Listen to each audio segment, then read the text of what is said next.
अस्सलाम वालेकुम वीवर्स, उम्मीद है तव्हां सब ठीक ठाक हूंदो।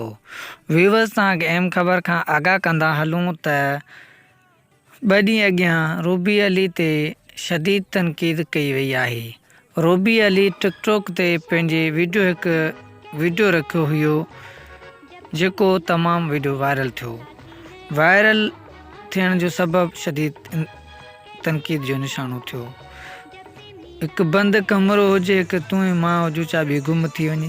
इहो वीडियो वायरल थियो आहे रूबी जो, जेको फाशी फैलाइण वारो मंज़र ॾेखारे थो।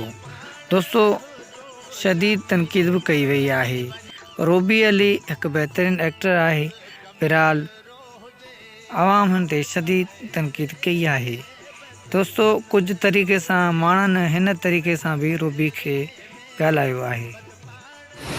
जे दोस्तों कलाक पहले रूबी अली लिखी रही है जुनैद जे बारे में कि जुनैद ख्वाजा सराय मुखे टिकटॉक ते बकवास करे रहियो आहे, मूं उनखे गरीब मासूम समझी माफ करे छॾियो। रूबी अली की जुनैद गरीब बाबू तू कहिड़ी अमीर आई, तू कोन पंहिंजे से में पठान न कराईंदी, मूंखे कोने ख़बर है। हाणे जॾहिं ड्रामन में जहिड़ा कम कई त हाणे वरी मदद ले यार 10,000 में विधी आई। तव्हां भॻी वञो न कोर्ट में, सभु वठी वञो, ॿियनि खे बि वठी वञो, अमीर सरकार खे बि वठी वञो, जेका वात में कराईंदी आहे उनखे वठी वञो, केस करे अचो।